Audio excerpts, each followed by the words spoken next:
detail about that. And then we have what we all look forward to is Rugby's greatest rivalry, the new series that we are starting with New Zealand. So it's a good year for us. It's a big year for us. It's a big year for the Springbok team. It's also a big year for all our other national teams. We're actually in a good space with regard to our high performance from the Springboks down. The structures are working and the teams are performing well. So that is to us a plus from where we were a few years ago. On the Nations Championship, you all are aware it's the competition that has been created by Six Nations in Sanzar, where the top 6 Northern Hemisphere teams play against the top 6 Southern Hemisphere teams. Actually, the only difference is it is where we had just friendlies in the past, where we had incoming tours and then we had to go in the autumn internationals. Now we're playing for a reason, we're playing for points, and it will end up in a final weekend this year in London, where the 6 team in the south play the 6 team in the north, and so we build up 6-6, 5-5, 4-4, 1-1 to see who the ultimate champion is. So it gives a bit more meaning to the international season, and it gives a bit more meaning to internationals that used to be friendlies in the past. The greatest rugby's greatest rivalry is a thing that we've been busy with for quite a while now. We try to get the contact between South Africa and New Zealand more regulated, to have tours again. It will happen every 4 years. We start this year in South Africa with the All Blacks visiting us, where we will have 3 test matches in South Africa. They will play our 4 URC teams, and we will end with a match in Baltimore in America, as you all are aware of. So also it's something new, something exciting for us all, not only for the players but also for our fans, and that will take place every 4 years, very much based on the Lions tours. We will do it every 4 years, the Rugby's greatest rivalry. So as an introduction, again, thanks for being here, and that's what we are looking forward to this year. It's going to be a massive year for us. Thanks. Plans in terms of rotating, in terms of the depth you've got, you've also seen the squad that you've named. Are you happy with where you are as a team in general, and the squad in general? Yes, I think we're okay. Hello, Amal. Yeah, I think the big thing is we just as coaches had a quick discussion. If you guys ask us that, what are we going to say? Because that every guy in the speech ask us that, and probably you haven't heard it out of our mouths. I think we've always said 18 months out from the World Cup, you really know who will probably make it to next year and who won't. But we know much more now than 48 months ago, or 36 months ago, or 20 years. So for us, knowing that we're playing top teams here this year, not that I'm saying Italy and those guys weren't. I really rate Italy, as I said, but we are really playing. If you look at the schedule now and you think where you gonna do it, then some people will say that after we play England, those next 2 games, and then you might have the rest of the year bad year if you made a mistake. I think Andy gave me the stat, 9 as average 9 changes on a team that we did last year. So I think by doing the things the way we did it in the past, we're not under pressure to do it this year, because we've learned some lessons and we've trialed some guys and we know who can do it and who can't do it. But the big thing, what we are trying really hard behind the scenes, always with SA Rugby's help, always, and the franchises, is to make sure that the player depth in each position, and you can even have 6 if 5 guys go down. Look at when Stephen Donald went to New Zealand, when 3 first choice fly-offs. Stephen Donald. Yeah, Stephen Donald. I mean, he was 4th choice, and he flew there and he kicked the last kick over. So shit, you want to win the World Cup, but you can't always look. You don't have 5 or 6 deep. You must find 5 or 6 deep. So I guess that's going to be at the end of the year. We want to say that. We're not saying all of those guys played, but on the succession planning, the guys in place. Hopefully. Comes up, there's all talk about depowering the scrum, and that after this conference, are you guys happy that the scrum's safe for these till after the World Cup? I would love to explain to you something, because I think that was one of the areas. Dana, you can ask us, go.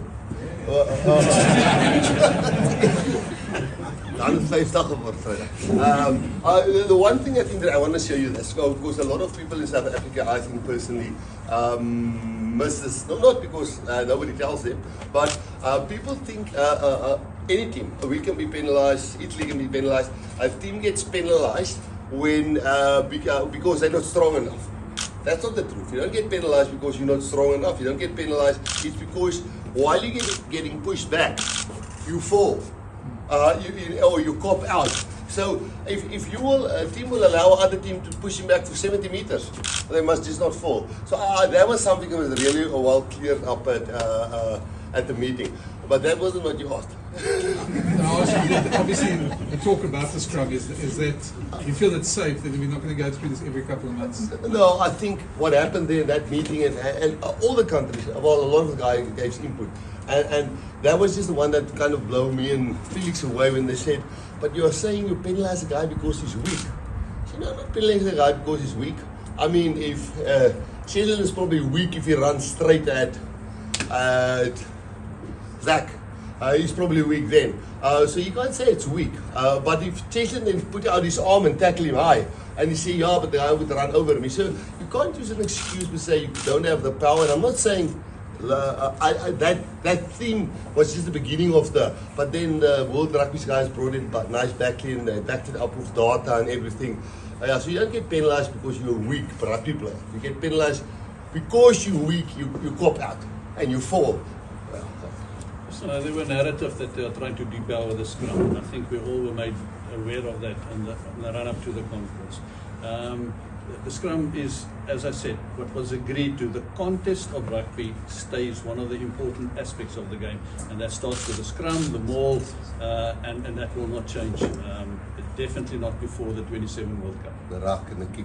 Ruck and the kick, yeah. So nothing dramatically is changing. In fact, nothing is changing before 2027 World Cup. Out of last week with World Rugby that there is alignment on where the game is from a laws perspective. World Rugby. Yeah.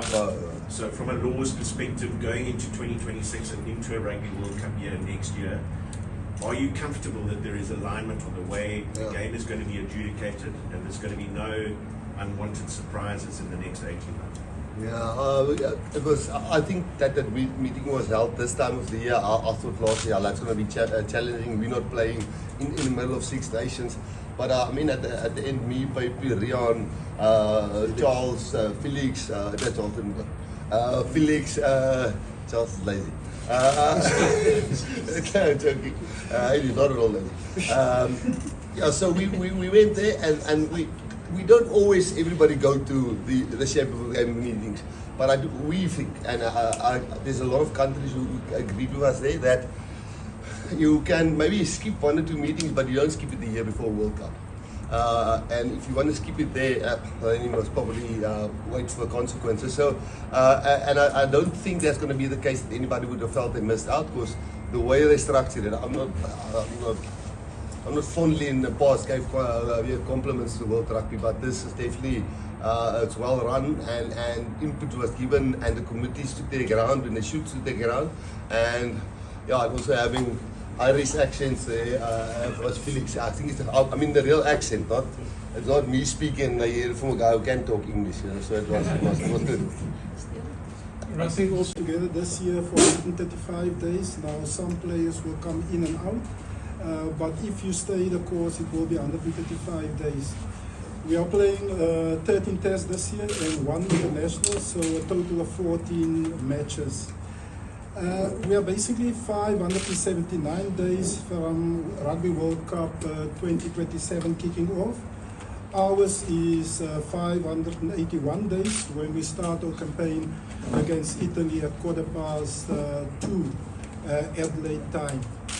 And up until then, we will be playing 20 tests and 1 international. So this year we'll see us, as Rian have highlighted, playing the greatest rugby rivalry, hosting the All Blacks for 3 tests in South Africa, and also hosting them, SA Rugby hosting them in Baltimore.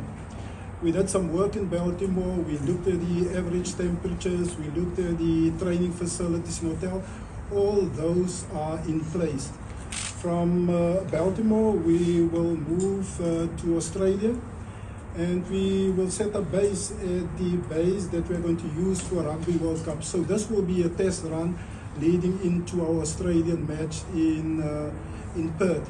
End of the year, plans are in place. We are just awaiting the venue for Italy, but those are banked, and we will activate as soon as Italy confirm the test match venue.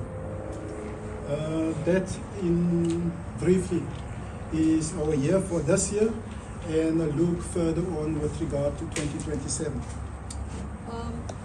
Of the shape of the game conference that we had, World Rugby actually came out with a statement that after this conference that it is very clear that there is nothing really wrong with the way we're playing the game. There's no need for dramatic changes in the game and the way we approach the game. It is still a game for all shapes and sizes. It is still a game where the contest is important. So I think we had a good week. Yeah, sorry, you answered me something. I'll totally answer you something else. Sorry, Matt. Now you also they aligned the rest of the world, and certainly not on a T. Every single one agrees on that. But you can see certain teams enjoy certain stuff, grow up with certain stuff. The Aussie rules guys, the guys who come from Fiji as a certain. So that's a nice thing. When the guys started at the beginning of this year, culture, the spirit of the game. That came for me really well through in that room, because you sat there and then you listen and you think, that guy's really talking about what Fiji wants. But it's good, because you won't get it all, but we might use that. South Africa are talking what will be good for South Africa, but then there's a guy that ran that, like Mark Harrington there. He always brings the guys back to what's the best for rugby, and that was really lucky to be part of it.